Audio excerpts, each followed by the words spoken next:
Na pagod si Celestine habang nakahiga sa kanyang kama. Isang buong araw siyang abala sa trabaho. Sunod-sunod na meeting, deadlines at sandamakmak na papeles na kailangan tapusin. Gusto na niyang ipikit ang mga mata at hayaang lamunin siya ng antok pero may kung anong pumasok sa kanyang isipan. Ala, yung confidential file. Nanlaki ang kanyang mga mata at dali-dali siyang napabalikwas. Nako, asan na yun? Agad siyang bumangon at hinagilap ang bag sa gilid ng kama niya. Mabilis niyang kinapa ang loob. Inilabas ang mga papel pero wala roon ang dokumentong hinahanap niya. Pilit niyang inalala ang nangyari kanina.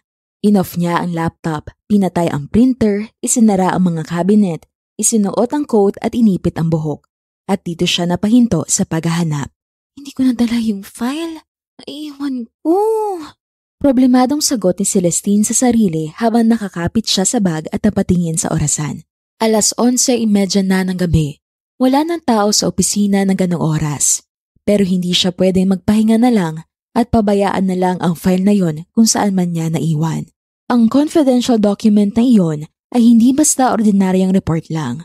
Nandoon ang mga financial projections ng kumpanya para sa susunod na quarter. Alam niyang si Dominic Salcedo, na CEO ng Salcedo Corporation, ay hindi magugustuhan kung malaman niyang naiwan ito. Hindi lang basta boss si Dominic. Siya ang klase ng taong hindi nagpapatawad kahit na sa pinakamaliliit na pagkakamali. Kaya isang maling hakbang lang at maaaring mabago ang tingin nito sa iyo.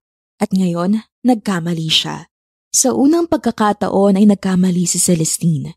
Mabilis niyang kinuha ang jacket niya, isinabit ang hawak niyang bag sa balikat at lumabas ng kwarto. Kahit napagod na siya ay wala siyang ibang choice kundi bumalik sa opisina. Tahimik ang buong kalsada habang bumabiyahe si Celestine sakay ng isang taxi pabalik sa Salcedo Corporation. Habang nakasandal siya sa upuan ng sasakyan, hindi niya mapigilan makaramdam ng kaba. Sa loob ng ilang taong pagtatrabaho niya bilang isang corporate secretary ni Dominic Salcedo, dito niya mas naintindihan na hindi madali ang pinasok niyang trabaho. Hindi lang isang CEO si Dominic Salcedo dahil isa itong alamat sa mundo ng fashion industry. Sa loob ng halos isang dekada, ang Salcedo Corporation ay naging isa sa pinakamakapangyarihang luxury brands sa buong mundo. Ang pangalang ito ay hindi lang sumikat dahil sa kalidad ng produkto, kundi dahil na rin sa matinding disiplina at mataas na standards na in-establish ni Dominic at ng pamilya niya mismo. Perfectionist si Dominic. Kaya sa mga board meetings, hindi siya uma-attend kung alam niyang may mali sa reports na dala niya at hindi siya 100% na sigurado at eksakto sa dapat niyang sabihin. Parang hindi siya nagkakamali. Sa media interviews, lagi siyang maingat sa mga salita. Sa harap ng publiko, siya ay isang model ng power, sophistication at control. At si Celestine naman, bilang kanyang executive secretary, ay nasa gitna ng lahat ng ito. 3 taon na siyang nagtatrabaho sa Salcedo Corporation. 3 taon niyang natutunan kung paano gumalaw sa opisina nang hindi nakakagawa ng kahit anong maliit na pagkakamali. Alam niya kung paano sumabay sa bilis ni Dominic, kung paano siya unawain kahit hindi ito nagsasalita. Maya-maya ay nakababa na ng taxi si Celestine. Dali-dali siyang pumasok sa building at ginamit ang elevator paakyat ng 27th floor. Sa executive office ni Dominic. Pagdating niya sa mismong tapat ng office si Dominic, ay nagulat siya dahil bahagyang nakabukas ang pinto. Teka, ba't nakabukas to? Nilako to kanina. Nagdalawang isip siya kung dapat ba niyang silipin ito o umiwas na lang.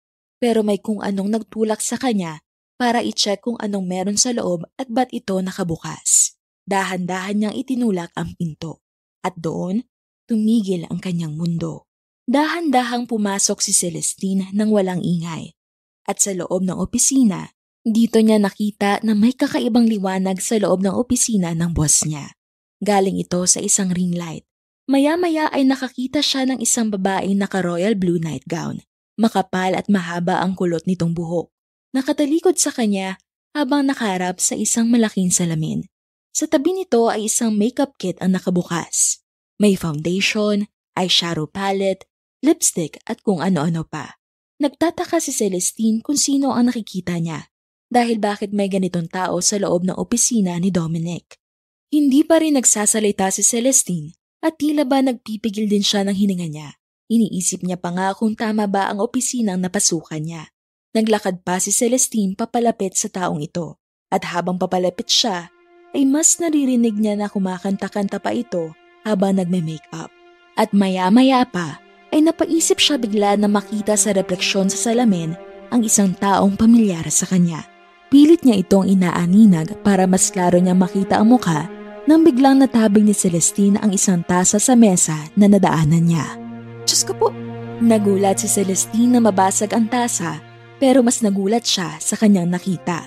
Dito tila ba huminto ang kanyang mundo na makita niya kung sino talaga ang babaeng nakatalikod sa kanya at pusturang-pustura pa. Sir Dominic? Gulat na tanong ni Celestine. Hawak ni Dominic ang isang blush-on product habang naninigas sa kinatatayuan habang nakatitig kay Celestine para itong nakakita ng multo. Sa isip ni Celestine, kahit na naka-hair extension, fake eyelashes, contact lens at makapal na lipstick ang taong nakita niya, ay hindi siya pwedeng magkamali. Si Dominic Salcedo nga ito, ang CEO ng Salcedo Corporation at ang big boss niya, ang big boss ng lahat. Celestine, mahina at seryosong tawag ni Dominic sa kanya. Sir, nangangatal pang sagot ni Celestine habang nakayuko at natatakot sa kahihinatnan ng mga nangyari. Ano man ang nakita mo ngayong gabi, kalimutan mo na, burahin mo na sa isip mo. Napatingin na lang si Celestine sa mga mata ni Dominic Salcedo. Hirap siyang basahin ang facial expression nito kung galit ba ito sa kanya o ano. Tumango na lang si Celestine at dali-dali nang lumabas ng opisina ni Dominic. Kinabukasan, back to normal ang lahat. Pagkapasok ni Celestine sa elevator, pakiramdam niya ay para siyang nakatapak sa yelo. Parang naninigas ang mga paa niya at nanlalamig ang buo niyang katawan. Hindi niya alam kung dahil ba to sa kaba, sa takot, o sa simpleng hindi niya talaga alam kung paano niya haharapin si Dominic ngayong umaga. Buong gabi siyang hindi nakatulog. Hindi niya rin alam kung ilang beses siyang nagpalit ng pwesto sa kama. Pero kahit anong gawin niya, hindi niya matanggal sa isip ang nakita niya kagabi. Paulit-ulit na nagre-replay sa utak niya ang imahe ni Dominic at ang sinabi nito na, Celestine, ano man ang nakita mo ngayong gabi, kalimutan mo na. Ay, alisin mo na sa utak mo yun, alisin mo na. Bulong ni Celestine sa sarili. Ilang segundo pa ay bumukas na ang elevator. Narating na niya ang 27th floor. Dahan-dahan siyang lumabas at naglakad patungo sa opisina ni Dominic. Bawat hakbang niya, ramdam niya ang bigat sa dibdib niya. Huminto siya sa harap ng pinto at huminga ng malalim. Kumatok ng 3 beses at maingat niyang binuksan ang pinto at pumasok. Hindi siya direktang tumingin agad kay Dominic. Pero alam niyang nakatayo ito sa harap ng malaking bintana ng opisina niya. Nakatalikod sa kanya. Nakatitig lang ito sa malawak na tanawin ng syudad at halatang may malalim na iniisip. Maupo ka. Seryosong sabi ni Dominic kay Celestine. Sa simpleng tono ng pananalitang yon, alam na ni Celestine kung tungkol saan ang pag-uusapan nila. Napalunok na lang siya at sinunod na lang ang sinabi nito. Marahang naupo si Celestine sa upuang nasa harap ng desk nito. Maya-maya pa, humarap si Dominic sa kanya. Tulad ng dati, seryoso at strikto ang ekspresyon ng mukha nito. Walang bakas ng emosyon. Didiretsuhin na kita, Celestine. Malamig ang boses nito. Magkano ang gusto mo? Napakurap si Celestine sa narinig. Biglang bumigat ang paghinga niya at hindi agad siya nakapagsalita. Ano po? Sabihin mo kung magkano ang gusto mo. Babayaran kita para kalimutan na nakita mo kagabi. Parang naestatwa si Celestina sa kinauupuan niya. Iniisip niya kung totoo ba ang narinig niya. Sir, hindi po ako ganang klaseng tao. Tumaas ng bahagya ang isang kilay ni Dominic. Tila hindi niya nagustuhan ang sinabi ng sekretarya niya. Lahat ng tao may presyo, Celestine. Hindi niyo po ako kailangan bayaran para manahimik. Hindi ko po ipagkakalat ang nakita ko kagabi. Sagot ni Celestine habang nakatitig lang sa kanya si Dominic.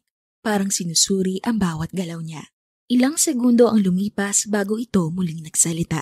Hindi kita basta-basta mapagkakatiwalaan. Lalong lumamig ang tono ng pananalita nito. Bata pa lang ako. Alam ko na kung gaano kabilis sirain ng isang tao ang buhay ng iba. Hindi ako papayag na may sisira sa akin. At lalong hindi ako papayag na ikaw ang taong yun. Lalong bumigat ang paghinga ni Celestine. Nag-iisip siya ng susunod niyang sasabihin. Pero para bang pati ang utak niya ay hindi gumagana ng maayos. Sir, hindi po ako ganong klaseng tao. Ilang taon na po ako nagtatrabaho sa Salcedo Corporation. Ilang beses niyo na rin po nasubukan ang katapatan ko sa inyo at sa kumpanya. Alam ko, pero kailangan ko pa rin tiyakin na walang magiging problema. Sagot ni Dominic kay Celestine sabay ibinagsak sa harapan niya ang isang brown envelope. Buksan mo. Utos ni Dominic. Walang kaide-ideya si Celestine kung ano ang laman ng brown envelope na yon, pero dahan-dahan niya itong dinampot at pagsilip niya ng laman sa loob, agad bumungad sa kanya ang buong pangalan niya at pangalan ng nanay at mga kapatid niya. Lalong bumigat ang pakiramdam niya at nanlamig ang buong katawan niya. Parang sasabog ang puso niya sa kaba, kakaisip kung bakit yun ang laman ng envelope. Nakita niya ang mga bank statements, loan records, at personal na impormasyon tungkol sa kanya at sa pamilya niya. Alam ko ang lahat tungkol sa iyo, Celestine. Sabi ni Dominic habang nakatitig si Celestine sa mga dokumento. May sakit ang nanay mo at kailangan niya ng maintenance na gamot. 3 ang kapatid mong pinag-aaral. Nangungupahan lang kayo at hanggang ngayon ay binabayaran mo pa rin ang mga inutang ng tatay mo sa loan sharks. Bago siya namatay, nalulong sa sugal ang tatay mo na nabubuhay pa siya kaya nabaon kayo sa utang. Nanghina na si Celestine dahil sa mga narinig niya kay Dominic. Parang hindi na niya alam paano magre-react pagkatapos nito. Bakit niyo po ginagawa ito, sir? Mangiyak-ngiyak at mahina niyang tanong. Para ipaalala sa'yo kung gaano mo kailangan ng pera ko. Sir, hindi po lahat na mahihirap na kagaya ko nadadala sa pera. Kung gusto niyo, tanggalin niyo na lang ako sa trabaho kung wala po kayong tiwala sa akin. Huwag niyo lang po ako ilagay sa ganitong sitwasyon. Hindi nagpatinag si Dominic sa mga sinabi ni Celestine. 25 million. Ito ang cheque na nakapangalan sa'yo. Kunin mo na. Nang makita ni Celestine ang buong pangalan niya sa cheque, ay hindi niya alam ang gagawin niya. Kalahati siya ngayon. Hindi niya alam kung biyaya ba ito o patibong. Kilala niya ang pamilyang Salcedo. Alam niyang once tumanggap ng pera mula sa kanila, ay parang habang buhay ka na nilang hawak sa leeg at ayaw ni Celestine mabuhay ng ganon. Ayaw mo? Maya-maya pa ay tumulo na ang luha ni Celestine. Sir, marami po kaming problema sa pera. Pero pasensya na po, hindi ko po ito matatanggap. Magre-resign na lang po ako. Kung gusto niyo po, paimbestigahan o pabantayan niyo na lang po ako kung ikakalat ko ba ang impormasyon na laman ko sa inyo o hindi. Para makasiguro po kayo kung sakaling lumabas ang sekreto niyo at napatunayan niyo ako may kagagawan nun. Malaya po kayong gawin kung anong gusto niyong kaparusahan para sa akin. Kahit buhay ko pa po ang kapalit. Nanginginig at umiiyak na sabi ni Celestine kay Dominic. Nang sabihin ni Celestine ang mga salitang yun, ay para bang may kakaibang kirot na naramdaman si Dominic sa puso niya. Isang bagay na hindi niya inaasahang mararamdaman niya dahil pinalaki siya ng mga magulang niya na may matigas na puso. Dahil yun daw ang kailangan niya para makapagpatakbo ng isang malaking negosyo. Naramdaman ni Dominic ang sinseridad ng sekretarya niya at may kung anong bagay na nagbabago ng isip niya. Fine. Tila nakahinga ng maluwag si Celestine. Kung ayaw mo ng pera, may second offer ako. Ano po yun, sir? Magpakasal ka sa akin. Nanlaki ang mga mata ni Celestine nang marinig niya ang sinabing yun ni Dominic. Ano po, sir? Fake marriage. Magpapakasal ka sa akin pero kontrata lang. Sa papel lang. Sa mga sinabi mo sa akin, naniniwala ako mapagkakatiwalaan kita. Pero kailangan na sa tabi lang kita lagi. Hindi na bilang isang sekretarya, kundi bilang isang asawa. Pero sir... Hindi habang buhay yun. Huwag kang mag-alala. Kailangan ko lang ng sapat na panahon para mapanatiling malinis ang pangalan ko bago pa ako mag-expand ng business sa Amerika. Pinakamaiksi ang 5 taon. No strings attached. No intimacy. Wala tayong magiging relasyon. I guess, sa ganung paraan, hindi mo na rin matatanggihan ang perang ibibigay ko sa'yo. Natulala si Celestina sa mga narinig niya. Alam niyang kahit hindian niya ang second offer na ito, ay meron pa rin mga susunod na offer si Dominic at natatakot pa siya na baka ano ang gawin nito sa kanya at sa pamilya niya kung magmamatigas pa siya. Sa puntong ito, pakiramdam ni Celestine ay wala na siyang choice at para bang nasa loob siya ng isang endless maze. isang lugaran na wala ng atrasan at labasan. Kaya ang naisagot na lang niya kay Dominic, Bigyan niyo po ako ng 24 hours para magdesisyon, sir. Pagka-uwi ni Celestine, agad siyang natigilan sa harap ng kanilang gate. Nakita niya ang mga papel na nakaipit dito. Hindi lang isa, hindi lang dalawa, kundi napakaraming white envelopes ang nagkalat sa sahig, patong-patong na nakasalansan sa mailbox. Napalunok siya habang dahan-dahang dinadampot ang mga ito. Sa bawat sobre, may malalaking pulang letra na nakasulat. Final Notice, Overdue Payment, Last Warning. Mula ito sa iba't ibang pinagkakautangan ng kanyang ama bago ito namatay. Ilang buwan na siyang hindi nakakapagbayad, lalo na't naubos ang ipon niya sa pag-maintain ng gamot ng nanay niya. Idagdag pa ang pagpapaaral niya sa 3 niyang kapatid, lalo na't nalalapit na ang bayaran ng tuition. Napasandal siya sa gate, napaiyak at bumuntong hininga ng malalim. Para bang pinapaalala sa kanya ng tadhana na wala na siyang ibang option. Ano ba itong mga nangyayari sa akin? Hindi ko na alam kung sagot pa talaga sa mga problema ko ang offer ni Sir Dominic. Baka kasi mamaya, mas lalo lang ako mapahamak doon. Bulong ni Celestine sa sarili. Iniisip niya rin kasi na bukod sa wala siyang choice, wala rin siyang kawala kung sakali kay Dominic. Lumipas ang 24 na oras. 8:00 ng gabi, habang nakaupo si Celestine sa gilid ng kama niya, ay narinig niya ang nanay niya sa kabilang kwarto na tinatawag siya.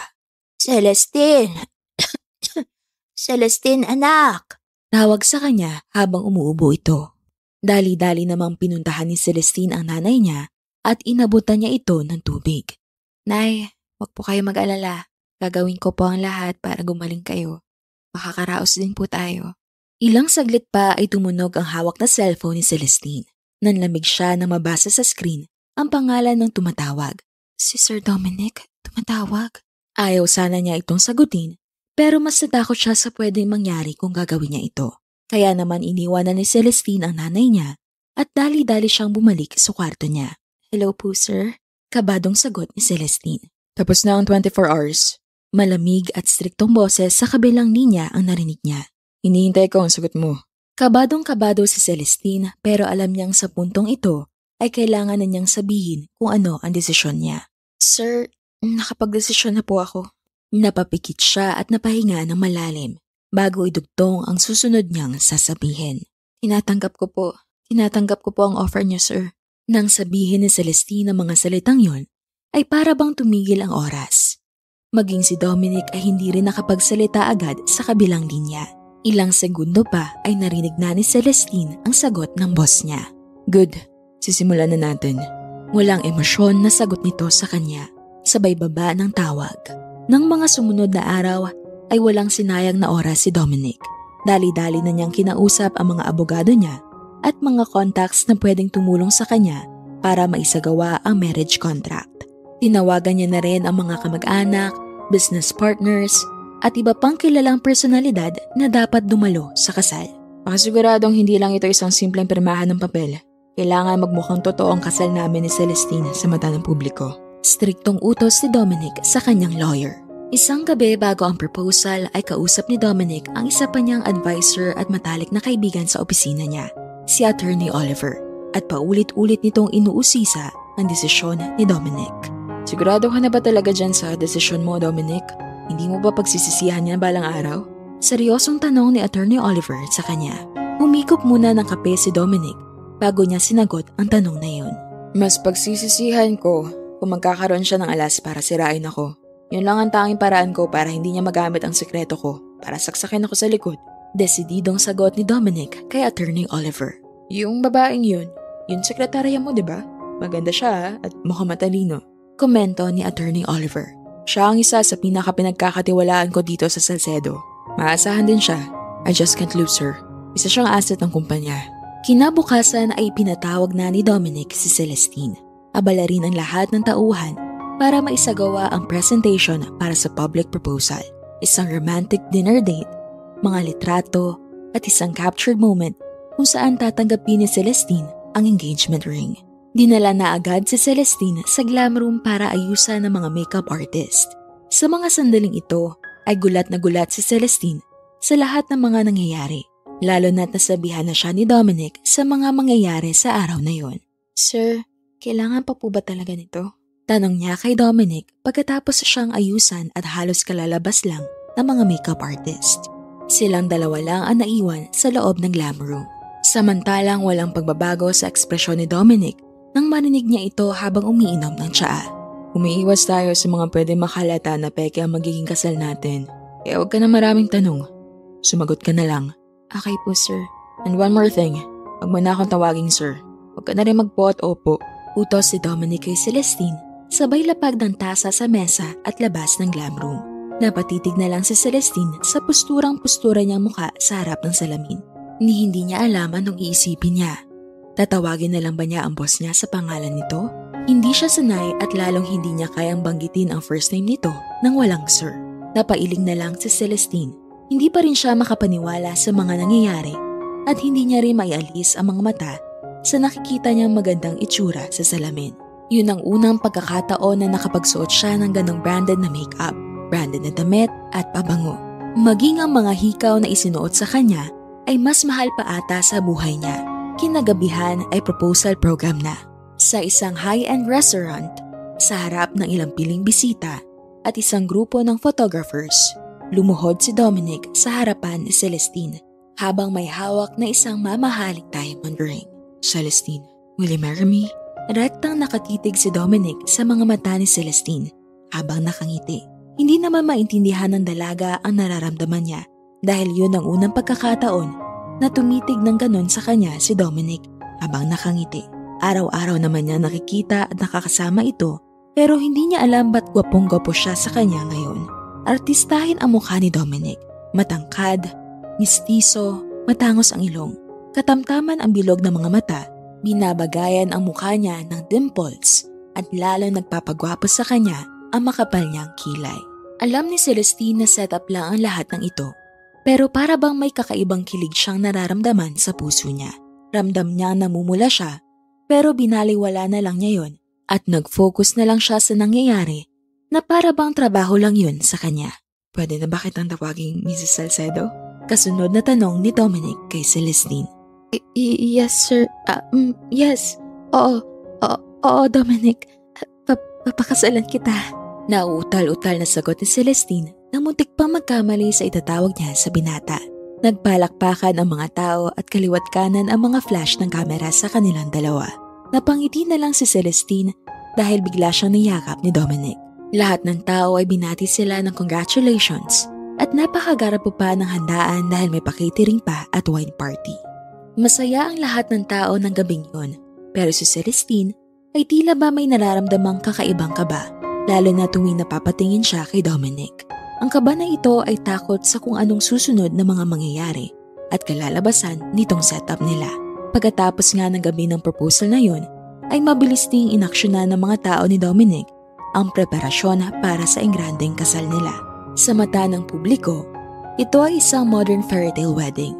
Pero sa mga mata ni Celestine, ito ay pagpapakasala sa isang bagay na hindi siya sigurado kung pagsisisihan niya pa in the future. Isa itong business arrangement at sa negosyo, maraming risks na pwedeng mangyari. Naging mabilis ang araw at pag-aasikaso ng lahat. Ikinasal na rin si Celestine kay Dominic. At dito na naramdaman ni Celestine na wala na talagang atrasan.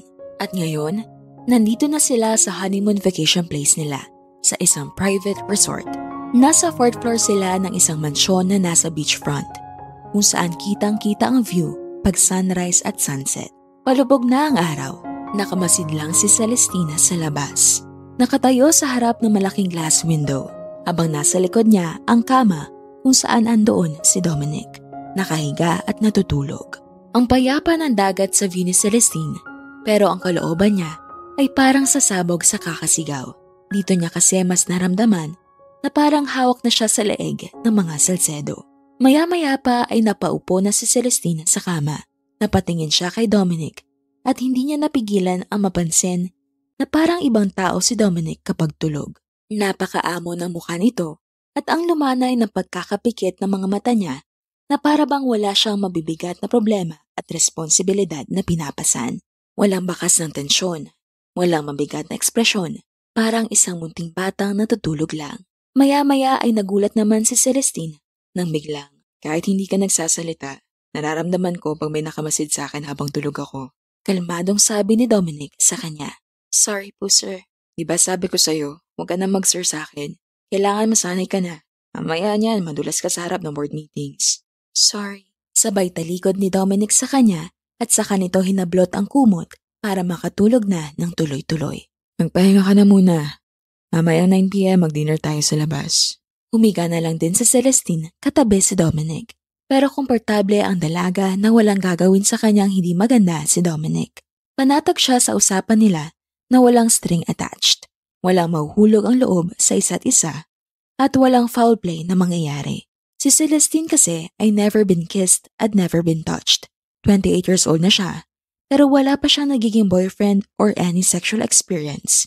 Kaya nung unang araw nila sa honeymoon ay kabado rin siya. Lalo pat ito ang unang beses na may makakatabi siyang lalaki sa kama. Kinabukasan ay nagising si Celestine at wala na si Dominic sa tabi niya. Narinig niya ang shower sa bathroom kaya nalaman niyang naliligo si Dominic. Dali-dali namang inobserbahan ni Celestine ang katawan niya at inalala niya ang nangyari nung gabi.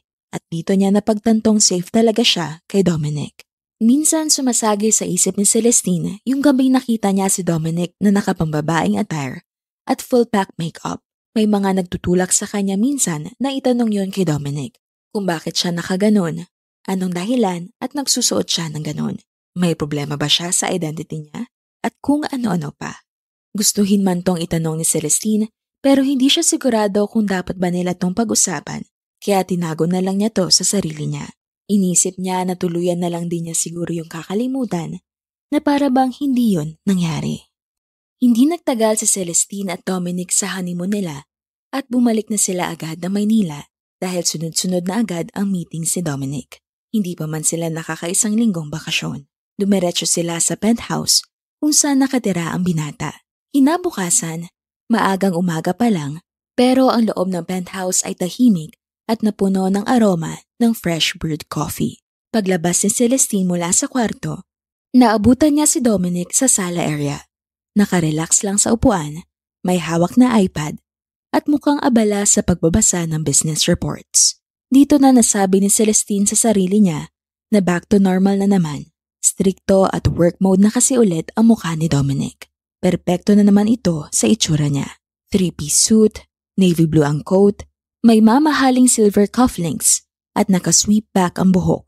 Walang kahit isang hibla ang nagulo. Para itong CEO na lagi magpapapicture para sa isang corporate at luxury fashion magazine.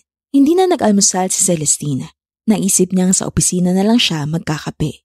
Kaya dali-dali siyang nagbihis para hindi sila abutin ng 8 a.m. sa penthouse. At baka malate pa si Dominic. Paglabas niya ng kwarto ay tinawag siya agad ni Dominic. Celestine, ano yung suot mo? Nakakunot na noon itong tanong sa kanya. Napatingin siya sa damit niya at sinabing, office attire. Napatapik si Dominic sa noo niya at dahan-dahan niyang ibinaba ang iPad at itinuon kay Celestine ang tingin.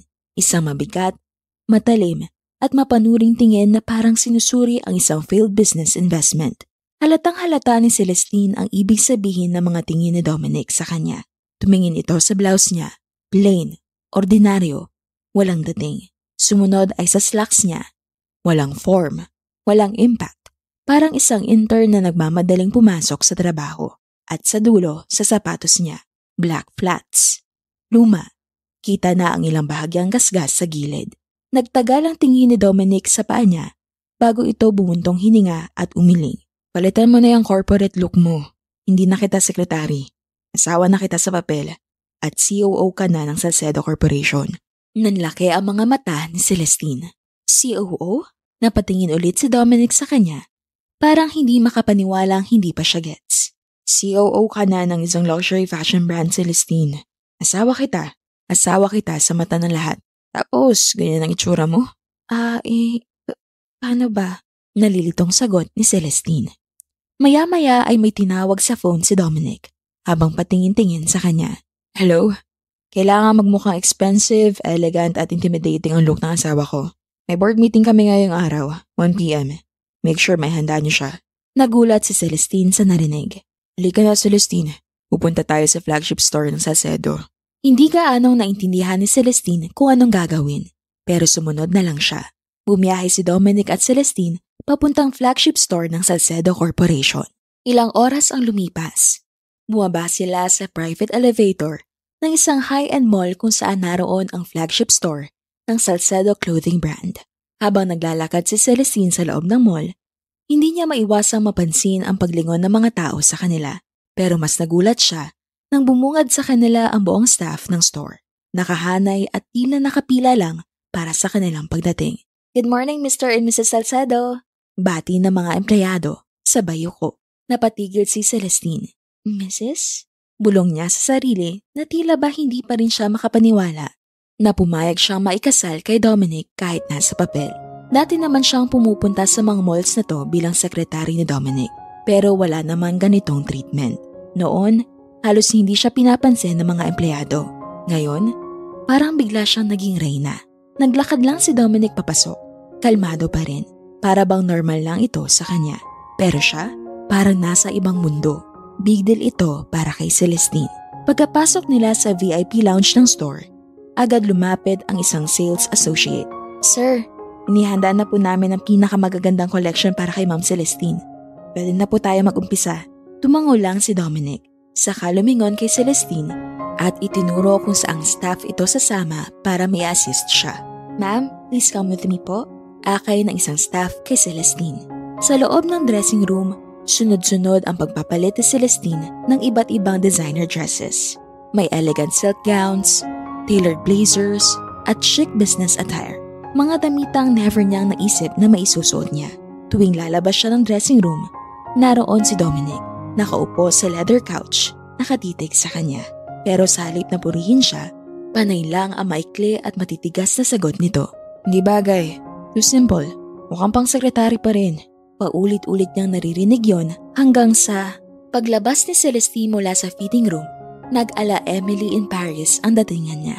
Classy, chic, at effortlessly elegant. Ang cream-colored tailored blazer dress na suot niya ay parang sinadyang gawin para sa kanya. Perpektong bumagay sa elegante niyang tindig. Ang gold buttons ay kumikinang sa ilalim ng ilaw at ang slit sa gilid ng damit ay nagbigay ng tamang hint ng sophistication sa vibes ng aurahan niya. Pagkakita sa kanya ni Dominic ay hindi ito agad nakapagsalita. Nakatitig lang ito sa kanya ng ilang segundo. Tiningnan siya mula ulo hanggang paa. "That one." Nagulat si Celestine sa sinabi ni Dominic. Humakbang ito palapit sa kanya. Masyadong malapit. At marahan nitong hinawakan ang dulo ng tela sa bewang niya. "Bagay sa'yo." Hindi niya alam kung bakit, pero biglang bumilis ang tibok ng puso niya. Hindi niya alam kung flattered lang ba siya dahil sa sinabi ni Dominic o hindi niya lang talaga alam na maganda sa kanya ang suot niyang damit. Matapos sa dresses, dinala siya mismo ni Dominic sa shoe section ng store. Pinagmasdan niya ang isang pares ng white-heeled sandals. Alam niyang mahal iyon. Siguro 1 taon niyang sahod yon kung siya ang bibili. Pero habang pumipili si Dominic na may papasuot sa kanya, ay tila ba problemado si Celestine dahil hindi siya sanay sa ganong kataas na high heels. Maya-maya pa ay dinampot ni Dominic ang isang pares at tinangka itong isuot. Pero bago pa niya maitapak ang paa niya sa sapatos, lumapit si Dominic at mismong siya ang lumuhod sa harapan niya. "Ako na magsusuot sa'yo." Napatigil si Celestine at iniwas niyang bahagya ang paa niya dahil nahihiya siya kay Dominic. Ako na lang magsusuot sa sarili ko." "O na."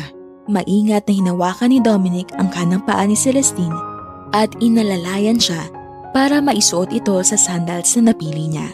Naramdaman ng dalaga ang mainit nitong palad at para bang may kakaibang pakiramdam siya sa sikmura niya na hindi niya maipaliwanag.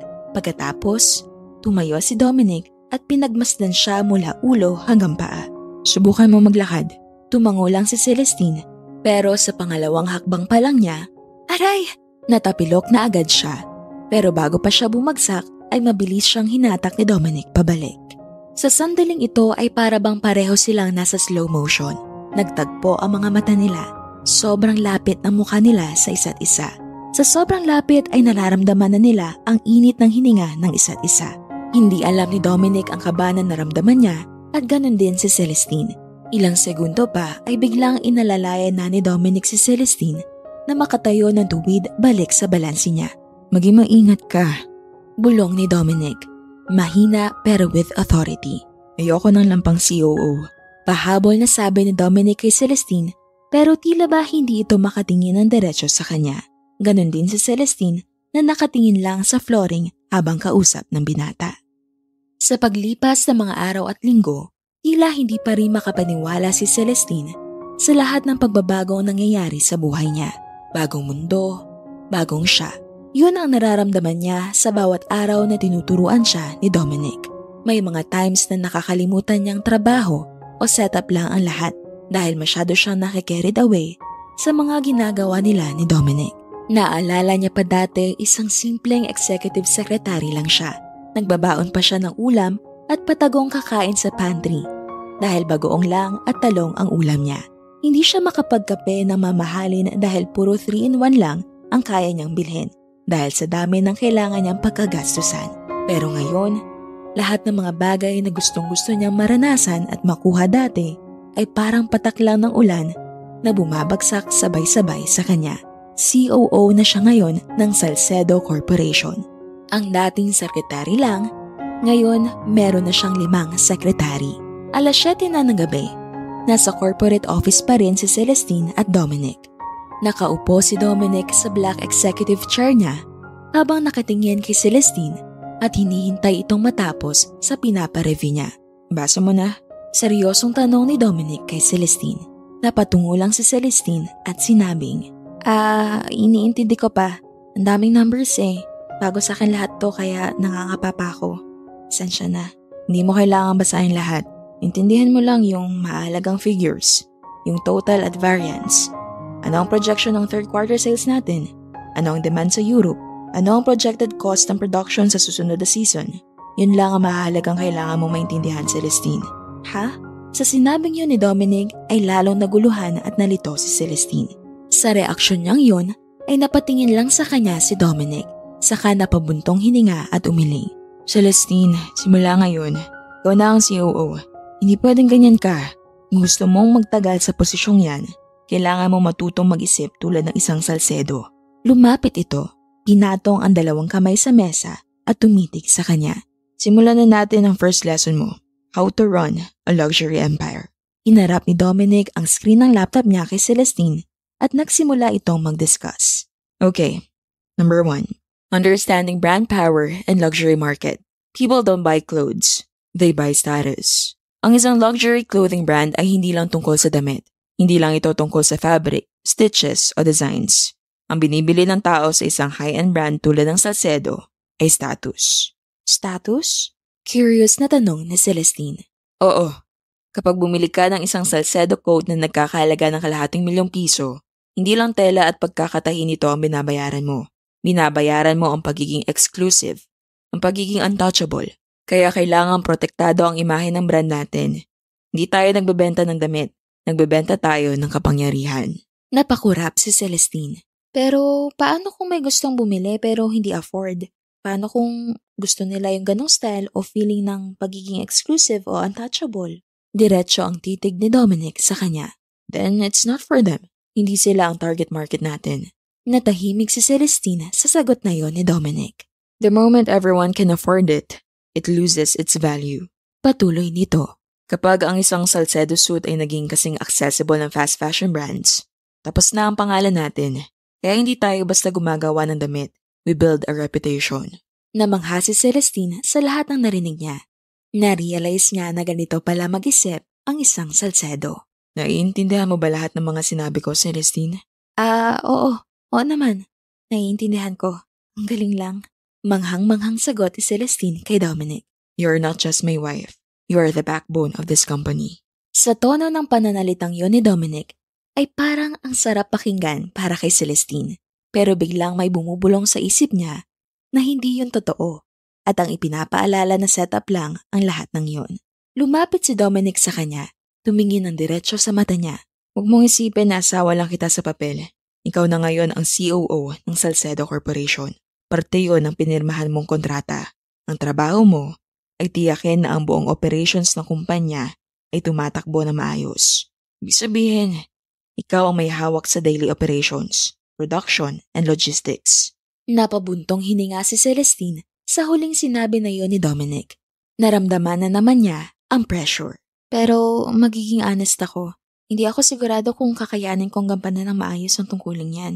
Marami pa akong dapat matutunan. Kaya nga tinuturuan kita. I will train you. Mula ngayon, lahat ng board meetings, kasama ka. Lahat ng major decisions, may say ka. At kapag nasa harap tayo ng investors, hindi pwedeng mukha kang walang alam dun. Because the moment you look weak, they will eat you alive. Sa isip ni Celestine na mga sandaling yon, hindi lang siya basta pumirma ng kontrata. Para na rin siyang nag-iba ng katauhan mula nang pumayag siya sa setup na yon. Lumipas ang ilang linggo at patuloy lang sa pagte-train si Dominic kay Celestine. Sa loob ng opisina ni Dominic ay muli siyang binisita ng isang matalik na kaibigan, si Attorney Oliver. Kinumusta siya nito. Balita ko, ang galing raw ng COO mo ah. Bilib na sabi ni Attorney Oliver kay Dominic.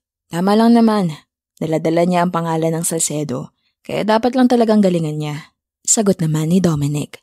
Ngayon lang kita nakitang ganyan ka pursigido magturo at mabigay ng training sa isang tao. Mukhang sinisipag ka yata ngayon. Dagdag pa ni Attorney Oliver. Magaling si Celestine. Madali siyang matuto at higit sa lahat, wala siyang personal na interes sa kumpanya. Kaya maganang loob ko sa kanya. Hindi ako nahirapang ituro ang mga dapat niyang matutunan. Pagkatapos sabihin ni Dominic ang mga salitang yon, ay napangiti at napailing na lang si Attorney Oliver. Yun kasi ang unang pagkakataon na nakita niya si Dominic na parang nagniningning ang mga mata, puno ng inspirasyon at lakas ng loob. Samantalang si Dominic naman ay nakangiti rin habang hindi rin maipaliwanag kung bakit nga naman siya ganun ka-push na push pagdating kay Celestine. Iniisip niya na siguro ay natutuwa lang siya sa dalaga at hindi na pwede magkaroon pa ng ibang ibig sabihin yon. Si Celestine naman ay nasa penthouse. Hindi siya nakapasok sa opisina ng araw na yon dahil biglaan siyang nakatanggap ng hindi magandang balita. Hindi pa ito alam ni Dominic dahil ang idinahilan lang ni Celestine ay masama ang pakiramdam niya. Habang nasa kwarto si Celestine ay palakad-lakad lang siya kakaisip ng solusyon sa problema niya. Paulit-ulit sa utak niya ang sinabi ng kapatid sa tawag kanina. Ate, hindi lang kidney failure ang sakit ni Mama. May advanced stage na multi-organ failure na siya. Hindi na lang bato niya ang hindi gumagana. Tumataas na ang toxin sa dugo niya at naapektuhan ng ibang vital organs niya, puso at baga. Kung hindi tayo makakahanap ng agarang solusyon, baka hindi na tumagal si Mama. Mugto na ang mga mata ni Celestine kakaiyak. Marami siyang pera sa ngayon, pero hindi lang pera ang kailangan para maisalba ang buhay ng nanay niya. Maya-maya pa ay dumating na si Dominic. Hinanap niya agad si Celestine at naabutan niya ito sa kwarto. Dali-dali namang pinahid ni Celestine ang mga luha sa pisngi niya at bahagyang iniwas ang tingin kay Dominic. Napano ka? Tanong nito sa kanya. Wala lang to. Anong problema? Magsabi ka. Seryosong sabi ni Dominic. Pagkatapos nga nun ay hindi na napigilan ni Celestine na mapahagulgol ng iyak dahil sa bigat din ng problemang daladala niya. Hindi ko na alam kung gagaling pa si Mama. Lahat naman ginagawa ko para gumaling siya sa sakit niya eh. Pero parang wala naman nangyayari. Lalo lang lumalala. At ngayon, kahit may pera naman ako pambayad sa ospital at sa pagpapagamot niya, parang hindi na rin madudugtungan ng buhay niya. Agad namang niyakap ni Dominic si Celestine pagkatapos nitong ilabas ang lahat ng emosyon niya. Hindi ito inaasahan ni Celestine dahil sa sobrang higpit ng pagkakayakap nito sa kanya, ay tila ba nakalimutan nilang pareho na pumirma sila ng kontrata at ang lahat ay trabaho lang.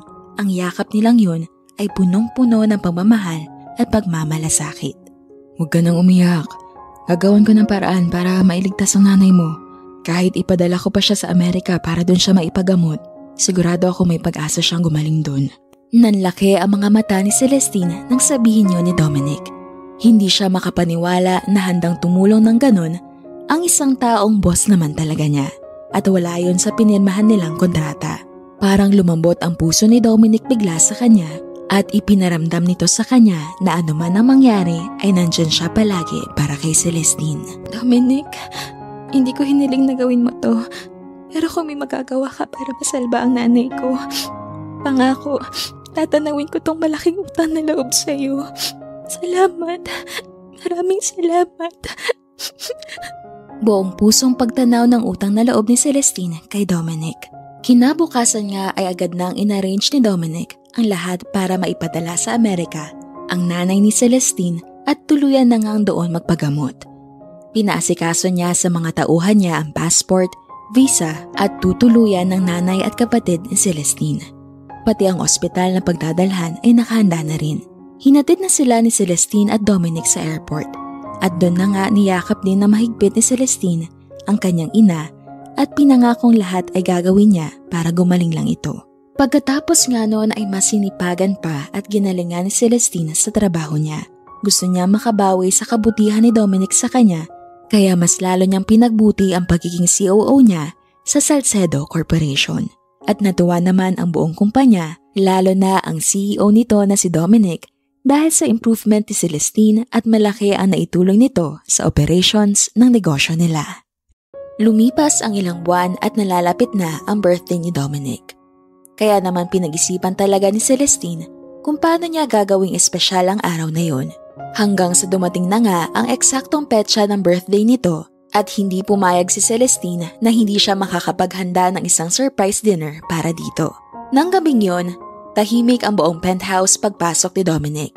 Walang maingay na usapan, walang tunog ng telepono, walang family members na nagpunta sa bahay nila dahil simula pa nung bata si Dominic ay laging late nila na isi-celebrate ang birthday niya dahil nga abala lagi sa negosyo ang buong angkan nila. Pagpasok ni Dominic ng penthouse ay dumiretso siya agad sa Sky Garden sa likod nito kung saan tanaw ang magandang view ng city lights. Kukuha muna sana si Dominic ng isang bote ng red wine nang biglang may naamoy siyang kakaiba habang papasok siya ng Sky Garden. Anong amoy yun? Ang bango. Halo-halong amoy ng bagong lutong steak at mga bulaklak ang naaamoy ni Dominic. Hindi na siya nakapaghintay pa at dali-dali na siyang dumiretso ng garden. Laking gulat niya nang may magliwanag ng warm lights sa paligid at may isang fine dining sa gitna. Bigla ring may tumugtog na violin sa magkabilang gilid. Puno ng red and white roses ang nakapalibot sa kanya. Maya-maya pa ay na-surprise siya na makita niya si Celestine. Happy birthday, Dominic! Tila ba na estatwa si Dominic sa nakita niya. First time niyang ma-surprise ng ganon sa tanang buhay niya. At para bang ang ganda-ganda lang ng paligid, lalo na ang babae nasa harapan niya. Hindi niya alam paano siya magre-react. Ano to? Celestine? Birthday mo, diba? O ayan, pinagsama-sama ko lahat ng regalo ng mga empleyado, kaibigan at pamilya mo. Alam ko hindi ka sanay na i-celebrate ang birthday mo sa mismong petsa nito. Pero syempre, naisip ko, deserve mo rin naman to. Pero, wala nang pero, halika na. Umupo na tayo. Alam kong gutom ka na.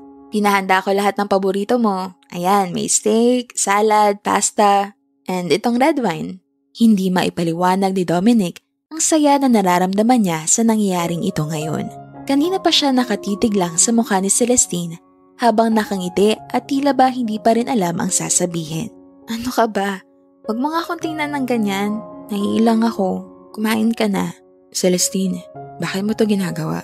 Seryosong tanong ni Dominic.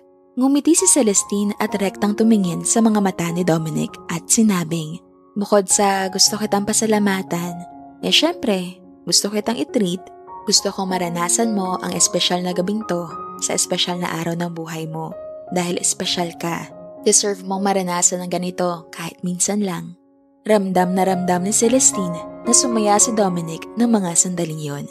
Alam niyang binabalot lang ni Dominic ng katigasan ang puso niya.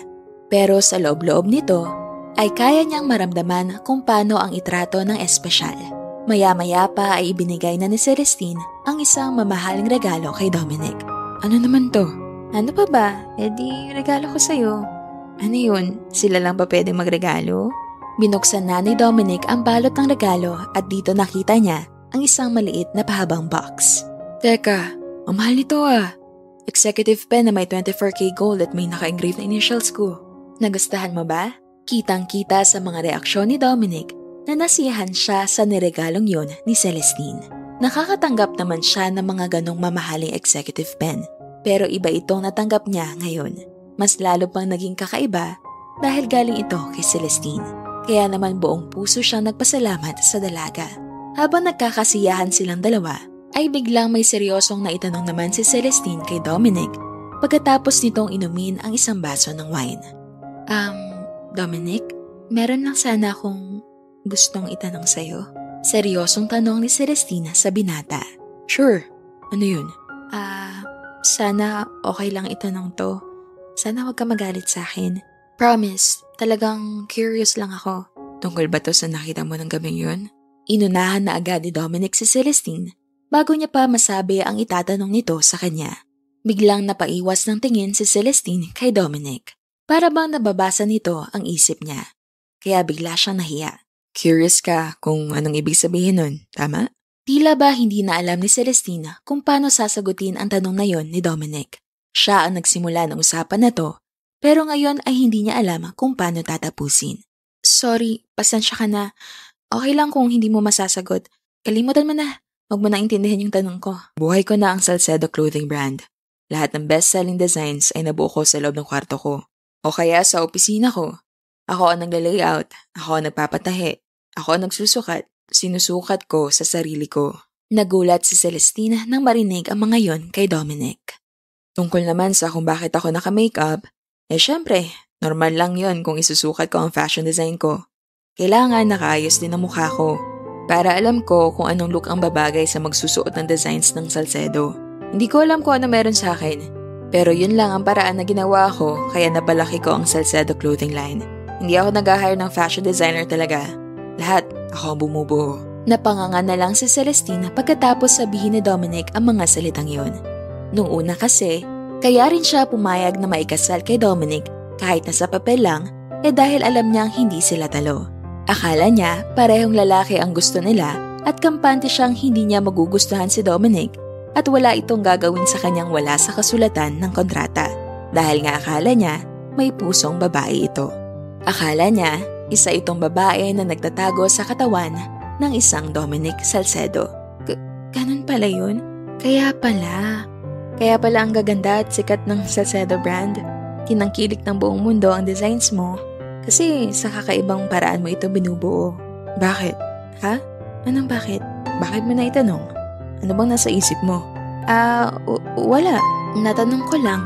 Kitang-kita ni Dominic na namula ang magkabilang pisngi ni Celestine sa usapan nilang yun. Sa loob-loob ni Dominic ay natatawa siya dahil hindi siya nagkamali na balang araw ay itatanong din yun ni Celestine sa kanya. Kaya ayaw ni Dominic na may makaalam ng sikreto niyang yun ay dahil una, hindi niya kontrolado ang likot ng isip ng mga tao. Alam niyang huhusgahan siya. At pangalawa, ayaw niyang may makaalam ng teknik ng ginagawa niya. Pero nung gabing yun, nakita ko sa mga mata mo kung gaano mo kagusto ang ginagawa mo. Biglang hirit na sabi ni Celestine kay Dominic. Ha? Anong ibig mong sabihin, Celestine? Nakita ko yung passion mo sa pagdedesign. At kung sakali man na natatakot kang i-judge ng mga tao sakaling malaman nila ang ganong estilo ng pagdedesign mo, huwag kang mag-alala. Hindi mahalaga ang opinyon ng mundo. Ang mahalaga, tinatangkilik nila ang designs at wala kang natatapakan na tao. Malinis ang puso mo. Hindi ka dapat nag-aalala kung paano ka makikita ng mga tao sa paligid mo. Ang mahalaga ay yung nasa loob natin. Tayo ang mas nakakakilala sa sarili natin. Kaya sa totoo lang, hindi mo na nga dapat ginawa to Itong fake marriage natin. Kasi kahit naman hindi natin pinasok to, makakaasa kang walang makakaalam ng sekreto mo. Hindi ko yun ipagkakalat. Hindi lubos maisip ni Dominic kung bakit nasabi ni Celestine ang mga salitang yun sa kanya. Pero tinagap niya yon ng buong buo at bawat salita ay parang bang yakap sa puso niya. Hindi niya yon makalimutan hanggang sa matapos ang dinner na yon at matutulog na sila sa gabi. Sa bedroom, lumabas si Celestine ng naka-bathrobe. Katatapos niya lang mag-shower. Nakita niya si Dominic na nagsa-cellphone nakatalikod sa kanya at nakaharap sa bintana sa labas. Lumapit si Celestine sa may cabinet kung saan andoon ang lotion niya. Malapit ito sa kinatatayuan ni Dominic. Maya-maya pa ay na-out of balance si Celestine dahil namali siya ng atras at humarang sa paa niya ang isang maliit na box. Bago pa man siya matumba ay nasalo siya ni Dominic. Parang huminto ang oras. Nagkatitigan silang dalawa. Mata sa mata. Ramdam nila ang bawat hininga ng isa't isa. Pareho silang medyo napadami ang nainom na wine, kaya naman hindi na rin nila napigilan ang mga sarili nila. Ang bugso ng emosyon ang nangibabaw sa kanila sa mga sandaling yun. Maya-maya pa ay hinalikan na nga ni Dominic si Celestine. Isang marahan at kalmadong halik habang unti-unti nilang dinadala ang mga sarili pahiga ng kama. At dito, hindi na rin nila napigilan na ibigay ang sarili sa isa't isa at sandaling makalimutan na ang lahat ay nasa papel lang. Dahil sa puntong ito, ang koneksyon at nararamdaman nila para sa isa't isa ay hindi na peke tulad ng nakasaad sa papel. Ito ay totoo at silang dalawa lang ang makakapagpaliwanag. Kinabukasan, 9 a.m. na ng umaga, naunang nagising si Celestine. Nakita niya ang sarili niyang nakayakap kay Dominic. Nagulat siya at agad niyang inalis ang pagkakayakap niya sa katawan nito. Maya-maya pa ay napansin niyang kanina pa tunog ng tunog ang phone niya. Ganon din ang kay Dominic.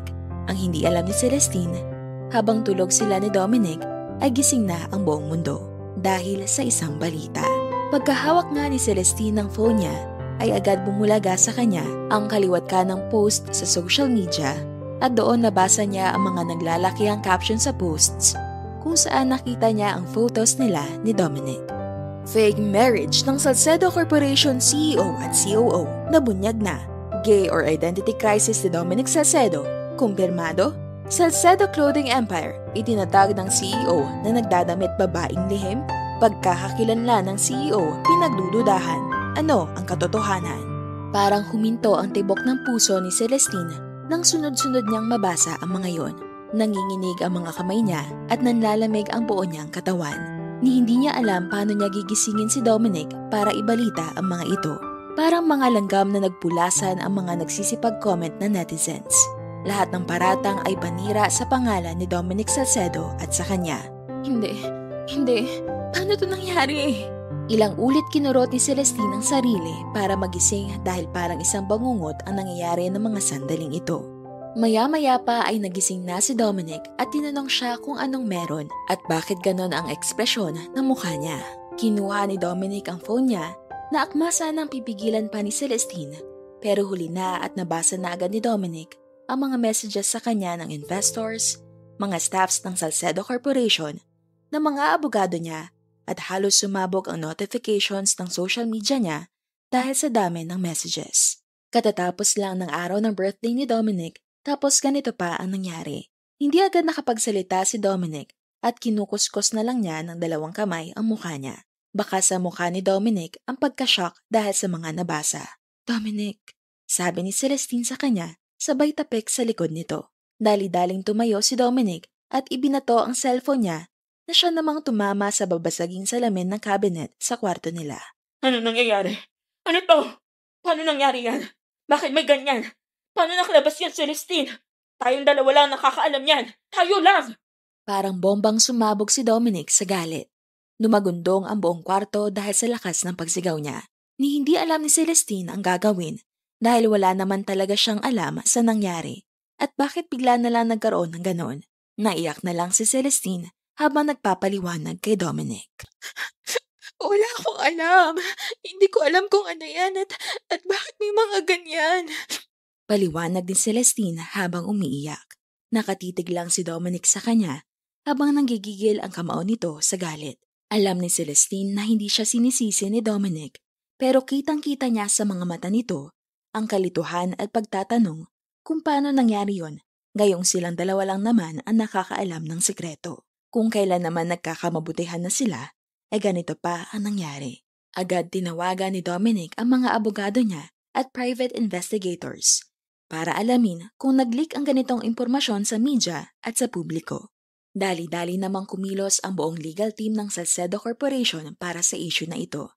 Pinayuhan si Dominic ng mga advisors niya na huwag munang lumabas ng penthouse at baka manganib lang siya. Nag-iiyak lang si Celestine habang hindi mapakali si Dominic na kaliwat kanan ang kausap sa dalawang cellphone niya para maiayos ang gulo na yun. Pagkatapos ng 2 oras, nakatanggap ng tawag si Salcedo mula kay Attorney Oliver. Dominic, may audio recording na kumalat. Doon nakuha ng taong impormasyon. Tingin ko may nag-set up sa'yo. Balita ni Attorney Oliver kay Dominic. Sa gigil niya ay pinahanap niya ang audio recording na nag-leak sa mga private investigators niya. Mabilis itong na-trace at pinakinggan nila ito ni Celestine. Dito natuklasan nila na ang audio recording ay ang pag-uusap nila nung gabi. Nung gabi nag-dinner date si Dominic at Celestine. Lahat ng pag-uusap nila ay recorded at yung highlights nito tungkol sa sekreto at fake marriage ang inilabas sa media kaya nalaman ng publiko. Nalaman na rin ng private investigators na ang ginamit sa pagre-record ay isang ballpen. At dito kinwestiyon ni Dominic ang iniregalo sa kanya ni Celestine. Maniwala ka sa akin, wala akong alam dyan. Hindi ko magagawa yun sa'yo. Wala akong alam sa recording na yan, Dominic. Maniwala ka. Pagpapaliwanag ni Celestine habang umiiyak. Takot na takot at kinukumbinsi si Dominic na maniwala sa kanya. Saan mo nakuha yung pen na yun? Ikaw ba mismo ang bumili nun? Madiin na tanong ni Dominic kay Celestine. Hindi ako bumili. Busy ako kahapon kaya nagutos lang ako ipabili yun sa mall. Sino? Sino ang inutusan mo? Si Justin. Inutusan ko lang si Justin na bilhin ng pen na yun. At dito nanlaki ang mga mata ni Dominic at binitawan bigla ang mahigpit niyang pagkakahawak sa braso ni Celestine. Si Justin Fuentes ay ang matagal ng personal driver ni Dominic. Pinagkakatiwalaan niya ito, maging ang tatay nito na siyang naging driver na rin ng pamilya niya for 30 years. Natulala bigla si Dominic at pilit na iniisip kung ano ang posibleng involvement ni Justin sa kaguluhang iyon. Maya-maya pa ay nakatanggap ulit ng tawag si Dominic mula sa isang private investigator niya. At dito nga nakumpirma niya na si Justin nga ang may pakana ng lahat at nag-set up sa kanila. Inaral niya mabuti ang kilos at galaw ni Celestine para magamit niya ito para sa mga plano niya. Nagtatago na ngayon si Justin at napag-alaman din ng mga private investigators na matagal na ang pinagplanuhan ang bagay na ito ni Justin at ng iba pang mga kasabwat nito. Ibig sabihin, may mastermind sila. Iyak nang iyak si Celestina sa mga nalaman niya at naging tulay pa siya para masira si Dominic. Napaupo na lang si Dominic at tila ba nanginginig dahil sa nalaman niya. Tahimik siyang nag-iisip, nakayuko at seryoso. Maya-maya pa ay nagsalita siya. May kalalagyan ng hayop na Justin na yan. Makikita niya kung sinong kinakalaban niya. Nang mga sandaling yon, matalim ang mga salitang binitiwan ni Dominic at nangingibabaw ang galit at tapang sa mga mata niya. Nalaman nga ni Dominic ang punot dulo ng gulo. Kilala na niya kung sino talaga ang kalaban pero hindi niya pa maisip kung paano siya titira. Ano ang sunod niyang gagawin? Nagdududa na rin kasi ang mga investors ng kumpanya sa kanya kung paano siya pagkakatiwalaan ngayong nagawa niya mag-arrange ng isang fake marriage. Nanganganib ngayon ang mga investors at shareholders na i-withdraw ang investments at shares nila sa Salcedo Corporation. Kaya ng gabing yun ay natagpuan na lang siya ni Celestine na umiinom ng alak sa kwarto nito. Nilapitan siya ni Celestine, niyakap at kinausap. Hindi makakatulong sa'yo to. Tigilan mo na yan. Buong araw ka nang walang kain tapos pupunuin mo ang tiyan mo ng alak. Pag-aalala ni Celestine kay Dominic. Hayaan mo ko. Nag-iisip ako ng solusyon. Katuwiran ni Dominic sa kanya. At anong solusyon ang gusto mo? Gantihan? Para ano? Para mas lumaba pa tong issue? Para mas pagpiyastahan ng mga tao ang problemang to? Dominic, hindi to matatapos sa ganun. Para lang tayo magpapasapasahan ng bolang may apoy. Mas malaki ang masisira ng pagigigante sa Salcedo Corporation. Pagpapaintindi ni Celestine kay Dominic. Ano? Anong gagawin ko? Nabablangko na ako. Ikaw ba? May niisip ka bang matinong solusyon, Celestine? Kung makapagsalita ka, parang alam na alam mo nang gagawin na. Pagwawala ni Dominic. Alam ni Celestine na nadadala lang din ito ng galit. Bigat ng loob at tama ng alak kaya ito nakakapagsalita ng ganon. Meron. May solusyon akong gustong ialok sa'yo. Yun ay kung makikinig ka sa akin. Ano yun? Gusto ko magtiwala ka sa akin, Dominic. Alam ko, hindi naman talaga ako COO ng Salcedo Corporation. Pero sa puntong to, hayaan mo akong gumawa ng malaking desisyon para sa kumpanya. Para sa'yo, magtiwala ka sa akin. Alam ko maraming ibang paraan. Alam ko rin nagigil ka makaganti kay Justin. Pero maniwala ka sa akin. May ibang paraan para manalo ka sa laban na to. Anong ibig mong sabihin? May plano ako. Maya-maya pa ay ibinulong na nga ni Celestine kay Dominic ang plano niya. Hindi sigurado si Dominic kung mag-work yun Pero hiniling ni Celestine na pagtiwalaan siya nito ng buong puso. Nasa oras na ito ay magpapaka-COO si Celestine ng Salcedo Corporation. Kaya nakaisip siya ng strategy para matapos na ang mga kaguluhan at issue na to. Sa loob ng 3 araw, ipinaalam ni Dominic sa buong legal partners niya ang planong yun ni Celestine at laking gulat niya nang sinang-ayunan ito ng mga legal advisors niya.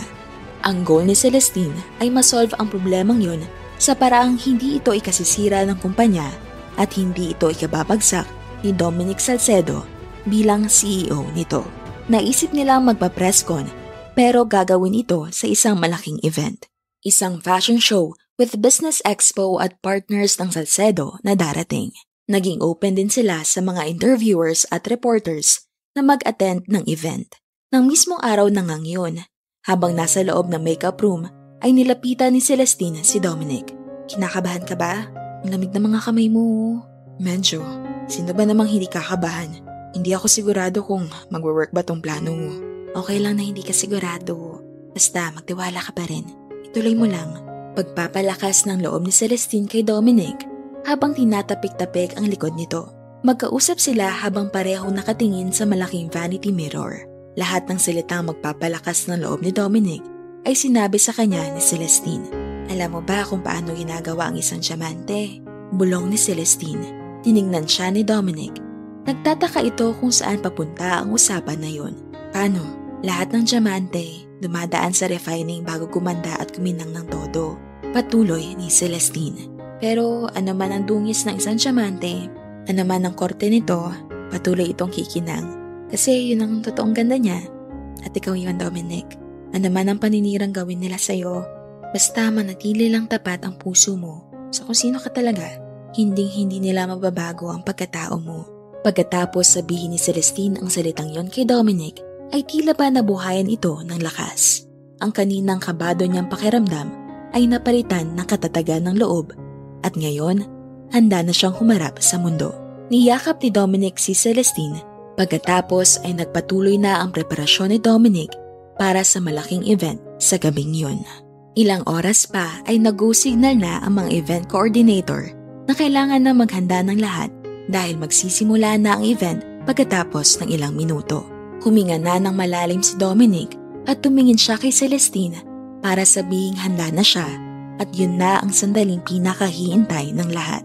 Mula sa backstage, rinig na rinig ni Dominic ang bulungan ng mga tao. Si Dominic yun? Diyos ko, naka-hair extension siya? Bakit siya naka-makeup?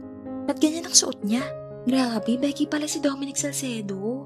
Parang mga bubuyog na nagbubulungan ang mga bisita pero hindi hinayaan ni Dominic na maapektuhan siya nito. Sa gitna ng napakaliwanag na runway, tumambad ang buong transformation ni Dominic. Dahan-dahan siyang lumakad, confident pero hindi mayabang, habang suot ang isang pangmalakasang designed fashion ensemble na kombinasyon ng modern elegance at edgy sophistication. Lahat ng designs niya, sinasalamin ang tunay niyang pagkatao, matapang, malikhain at hindi natitinag. Tahimik ang crowd noong una. Hindi nila alam kung paano maiintindihan at tatanggapin ang eksenang ito. Pero nang makarating si Dominic sa dulo ng runway, isang babae ang unang pumalakpak. Sunod-sunod na ang iba, hanggang sa biglang napuno ng palakpakan ang buong lugar. Sa puntong yon, naramdaman na ni Celestine na magtatagumpay si Dominic sa event na yon. Pero hindi pa ito tapos. Dahil pagkatapos ng runway show, umalis si Dominic saglit at bumalik. Pero hindi na bilang isang fashion model. Nakatayo siya ngayon sa harapan ng lahat, suot ang isang malinis at matikas na suit. Marami ulit ang nagbulong-bulungan, pero sa sandaling nagsalita na si Dominic para simulan ang speech niya, ay biglang napatahimik niya ang buong crowd. Sa likod niya ay si Celestine na ibinibigay ang buong suporta sa kanya. Dito ipinaliwanag ni Dominic kung ano ang puno't dulo ng lahat. Nilinaw niya sa mga tao kung bakit nagkaroon ng fake marriage at bakit siya nagdadamit pang babae, bakit siya nagme-makeup at iba pa. Gaya ng kung anong ipinaliwanag niya kay Celestine noon, yun din ang parehong sinabi niya sa mga tao dahil yun ang totoong nasa puso niya. Lalaki si Dominic, babae ang love interest niya. Pero kinailangan niya magkaroon ng creativity at isip ng isang babae para makapag-design ng mga damit na tatalo sa mataas na competition ng fashion industry sa buong mundo. Isang bagay na alam niyang siya lang ang nakagagawa. Sinabi niya na gusto niya magkaroon ng powerful connection sa mga customers ng Salcedo Clothing kaya ginagawa niya ang mga yun. Pagkatapos ng mahabang speech ni Dominic ay hinawakan niya bigla ang kaliwang kamay ni Celestine at itinaas ito. Nagpasalamat siya sa dalaga sa harap ng maraming tao. Ipinagmalaki niya kung ano ang mga natulong at nabago ni Celestine hindi lang sa Salcedo Corporation kundi pati na rin sa buhay niya. Nagpalakpakan naman ang mga tao at nakikita ni Dominic na naiintindihan na ng lahat at nakikita na siya bilang si Dominic na may malinis at mabuting puso, hindi bilang si Dominic na nagkamali at may mga imperfections. At ngayon sa harap ng publiko, nag-iilawang mga kamera at harap ng buong mundo ay biglang lumuhod si Dominic habang hawak pa rin ang kaliwang kamay ni Celestine. Dito, nagulat at muli niyang napatahimik ang lahat. Habang nakaluhod si Dominic, ay nakatitig lang siya sa mga mata ni Celestine. Habang si Celestine naman ay hindi na napansin na pumapatak na ang mga luha niya. Dominic, ano to? Litong-lito pa si Celestine sa mga nangyayari dahil sa sobrang shock niya. Hindi niya alam kung totoo ba tong nangyayari o ano bang plano ni Dominic sa ginagawa niyang ito. Kung iniisip mong palabas lang ito, nagkakamali ka. Heto ako, nakaluhod sa harapan mo. Hawak ang kamay mo. Buong puso at buong pagmamahal kong hihilingin sa'yo, Celestine. Will you marry me? For real? Lalong napaluha si Celestine sa tanong na yon ni Dominic at punong-puno ng saya ang mga mata niya. Ang isang kamay niya ay nakatakip lang sa bibig niya habang umiiyak. Naghihiyawan ang mga tao na naghihintay ng sagot niya. Alam mo, Dominic, hindi ko alam kung kailan mo naramdaman o kailan mo nahalata na unti-unti nang nahuhulog ang loob ko sa'yo. Na unti-unti na kitang minamahal. Ang buong akala ko, kailangan ko lang itago yun hanggang matapos ang kontrata natin. Pero sa ginagawa mong to, hindi mo alam kung paano mo ako sobrang napapasaya. Mahal kita, Dominic. Mahal kita. Higit pa sa kaya kong sabihin. Kaya ang sagot ko sa tanong mo ay oo. Oo, pakakasalan kita. Lalo namang naghiyawan at nagpalakpakan ang mga tao. Isinuot na nga ni Dominic kay Celestine ang mamahaling diamond ring. Nagyakapan sila at hinalikan ni Dominic si Celestine ng matagal sa harap ng maraming tao. Ang gabing yon ay punong-puno ng tagumpay at pagmamahal. Pagkatapos nga nun, ay nagsimula na ng bagong buhay si Dominic at Celestine.